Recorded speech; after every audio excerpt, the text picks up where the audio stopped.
Just take a very simple example. Mark chapter 5 is an interesting story of Jesus healing the daughter of a man named Jairus. Jairus comes up to Jesus and he says to Jesus, "My daughter is ill. Please come and lay your hands on her so you can heal her."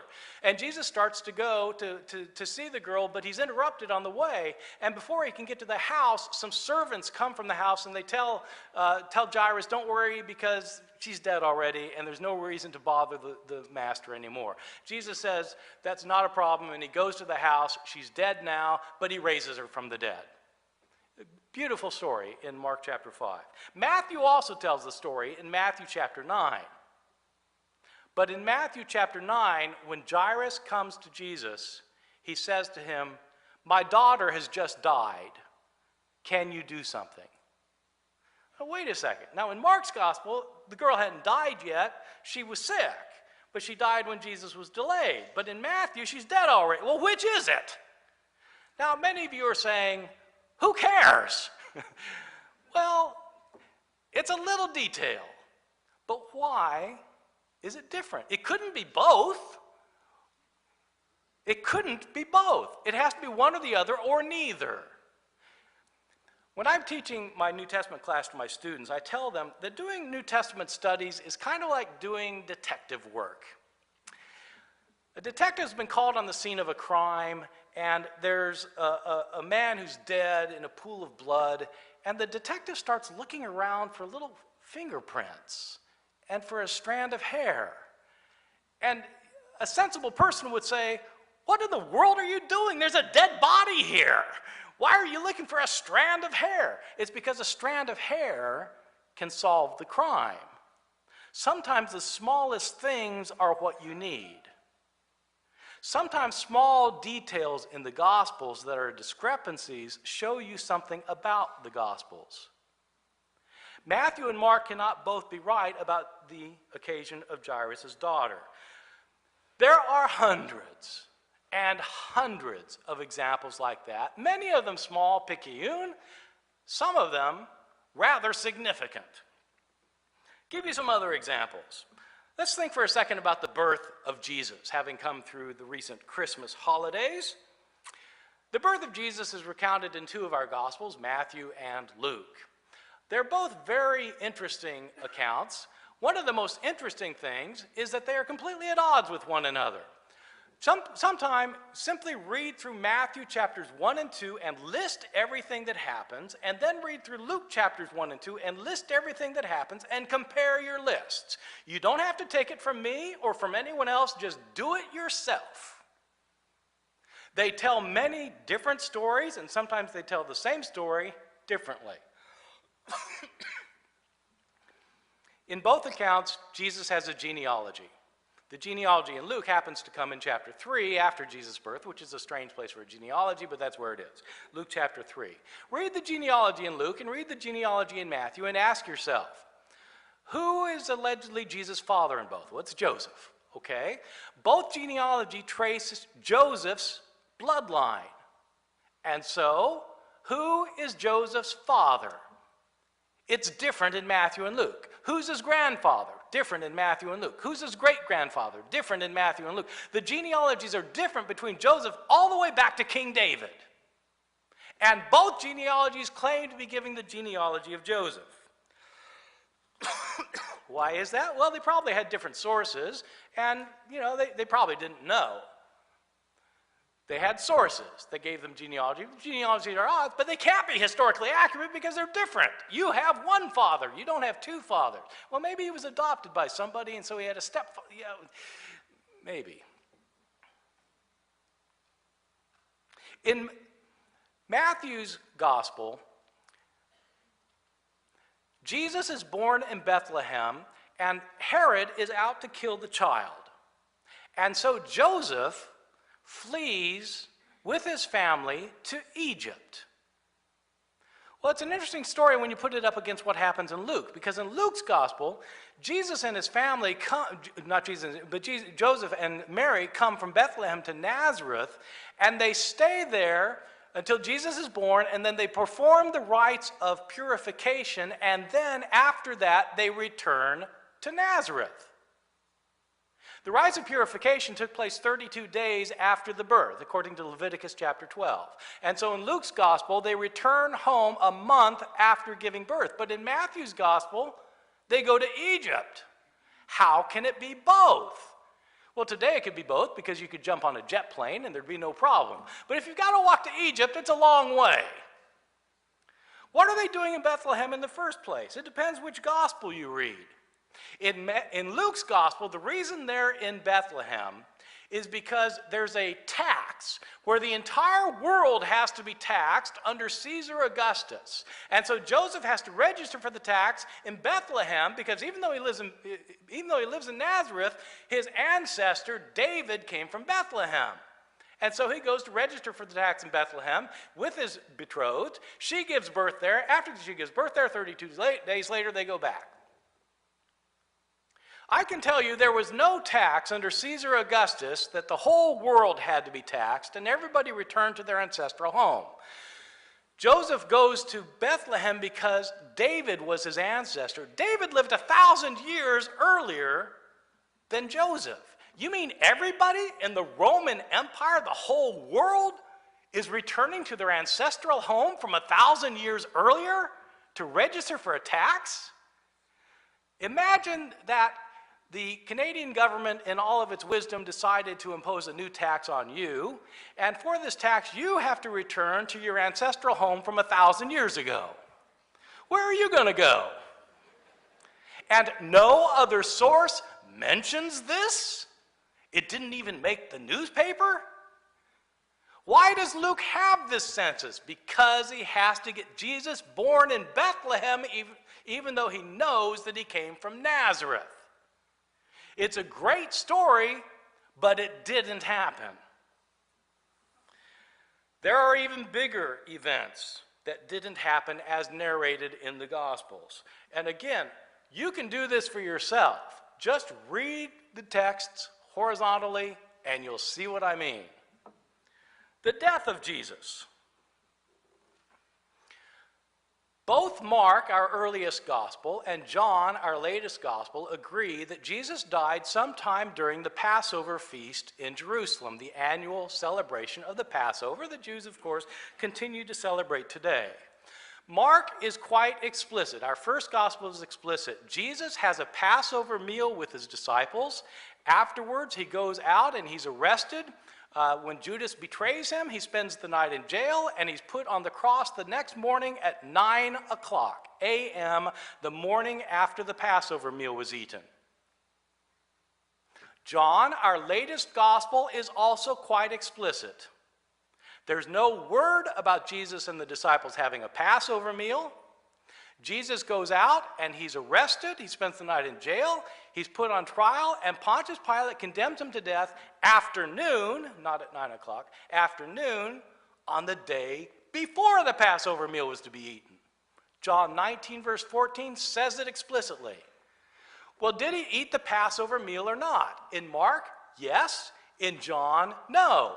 They can't both be right. He didn't get crucified at 2 different times. He got crucified once. Well, which day was it? They both can't be right. There are discrepancies.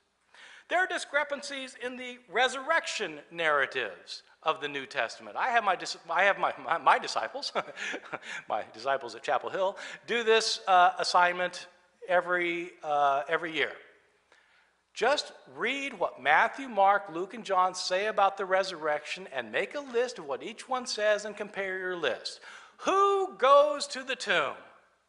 Is it one woman or several women? What are their names? It depends which gospel you read. Was the stone already rolled away before they got there? It depends which gospel you read. What did they see there? Did they see a man there? Did they see 2 men there, or did they see an angel there? It depends which gospel you read. What were they told to do? Depends which gospel you read. Did they do it? Depends which gospel you read. Were the disciples supposed to go to Galilee to see Jesus, and they did so? Or were they ordered not to leave Jerusalem, and they did so? These are discrepancies. They're not simply differences. Why? Because they are different stories. But if they're different, they can't be accurate. Excuse me, I inherited a cough last week, and I see it's deciding now to reappear at this timely moment. Or else Craig has been praying.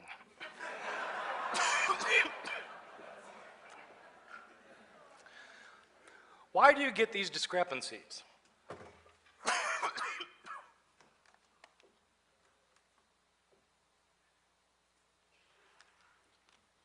Could I have 30 more minutes added to my time, please?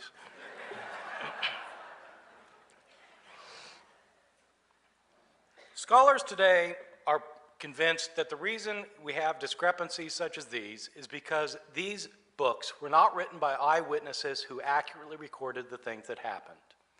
Matthew, Mark, Luke, and John are writing decades after the life of Jesus. Decades later. Probably the first gospel was Mark, maybe around the year 70. I'll be surprised if Craig and I are very different on this, but we may be. But almost everybody puts the Gospel of Mark around the year 70 or so. Matthew and Luke maybe around the year 80 to 85. John maybe around the year 90 or 95. In other words, these Gospels are separated from the life of Jesus by 35 to 65 years.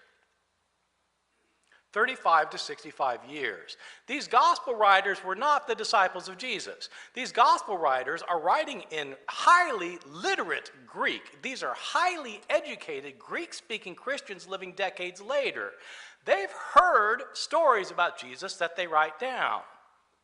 The stories have been in circulation year after year after year after year by word of mouth. And most of the people telling the stories about Jesus year after year after year were not his disciples, but people who had converted to come to believe in Jesus, who were trying to convert somebody else, who then tries to convert somebody else, who then converts somebody else. Everybody telling stories about Jesus. Of course the stories got changed. When the gospel writers wrote them down, they had their own agendas, and so they changed the stories on occasion in those contexts as well. The stories got changed. That's okay if what you're interested in is the religious significance of the story. But if you're interested in historical accuracy, you don't want stories to change. You want to know what really happened. Sometimes the differences are not discrepancies in detail. Sometimes they're differences in emphases that really matter. Give you one example. Mark has a very powerful portrayal of Jesus going to his death. Jesus has been betrayed by one of his followers. He's turned over to Pontius Pilate, and during his trial, Jesus doesn't say anything to Pontius Pilate except Pilate says, "Are you the king of the Jews?" And Jesus says, "Su leges," you say so. That's all he says. He's taken out to be crucified. He doesn't say anything. He goes to the place of crucifixion. He's silent the entire way. They nail him to the cross, and he's silent. You get the idea of Jesus being in shock at what's happening to him. While he's on the cross, everybody mocks him. The Roman soldiers mock him. The people passing by mock him. Both other people being crucified mock him in Mark's gospel. At the end, Jesus, who has been betrayed and denied and deserted and handed over and condemned and mocked, Jesus on the cross finally cries out, "Eloi, Eloi, lama sabachthani." My God, why have you forsaken me? And he dies. Jesus goes to a painful, humiliating death, unsure of why it's happening to him in Mark's gospel. Contrast that with Luke's gospel. In Luke, you have some of the same elements, but a very, very different emphasis. In Luke's gospel, when Jesus is going to be crucified, he's not silent. He sees some women by the side of the road, and he turns his head to them, and he's carrying his cross, and he says to them, "Daughters of Jerusalem, don't weep for me. Weep for yourselves and for your children, for the fate that's to befall you." Here, Jesus isn't in shock and not wondering why this is happening. He's concerned about these people more than himself. While being nailed to the cross in Luke's gospel, Jesus prays, "Father, forgive them, for they don't know what they're doing." That's not in Mark, that's in Luke. While Jesus is hanging on the cross, it's not that both robbers mock him One of the crucified people mocks him, and the other turns his head to the man and says to be quiet because Jesus hasn't done anything to deserve this. He then looks to Jesus and he says, Lord, remember me when you come into your kingdom. And Jesus replies to him in Luke, truly I tell you, today you will be with me in paradise. This is not somebody who's wondering why this is happening to him. He knows what's happening to him, he knows why it's happening to him, and he knows what's going to happen to him after it happens to him. He's going to wake up in paradise, and this guy's going to be with him. At the end, most telling of all, in Luke's gospel, instead of crying out, my God, why have you forsaken me? Jesus says, Father, into your hands I commend my spirit, and dies. Jesus does not feel forsaken in Luke's gospel. This is a very different portrayal from the one you get in Mark. And the mistake people make is pretending that what Mark has to say is the same thing that Luke has to say.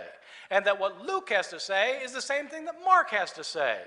These are two different gospels with two different points of view. And if you smash them together into one kind of mega gospel, you have ruined the emphasis of each one. And then you throw in Matthew. And he says everything he said, not just in Mark, but in Luke, but also Matthew. Then you throw it in John, and you have the 7 last words of the dying Jesus, which are found in none of the Gospels. Now, you're free to do that if you want, to take all 4 Gospels and smash them together into one big gospel. It's a free world. You can do that if you want. But realize what you're doing. You are writing your own gospel instead of accepting the Gospels that have come to you. Mark has a message that he wants to convey about Jesus, and it is different from Luke's message, and that's different from Matthew's message, and that's different from John's message. If you're interested in the religious value of these books, you have to let each author give you his message and not pretend it's somebody else's message. But what if you're interested not in the religious value of the book, but in the historical accuracy? If you're interested in historical accuracy, 4 discrepant accounts cannot be historically accurate. It can't work. It can't work with Gospels any more than it can work in a criminal courtroom where you have eyewitnesses who say different things. You don't assume they're all right. You try and figure out which one is right. And that's what you do with the Gospels. Sometimes these differences are very big indeed between the Gospels. It is only in the Gospel of John that Jesus declares himself to be divine. Only the Gospel of John portrays Jesus as one who is himself God. You don't get that in Matthew, Mark, and Luke. Only in John does Jesus say, I and the Father are one. Only in John does Jesus say, before Abraham was, I am.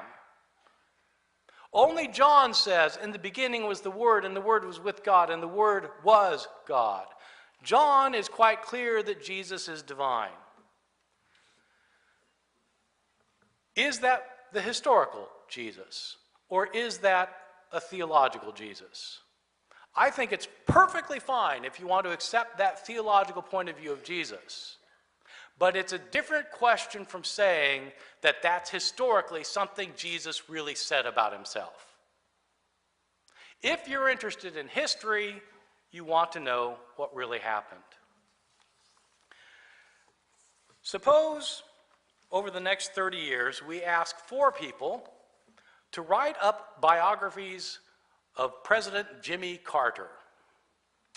These 4 people have never heard of Jimmy Carter, like most of my students, for whom Jimmy Carter is ancient history.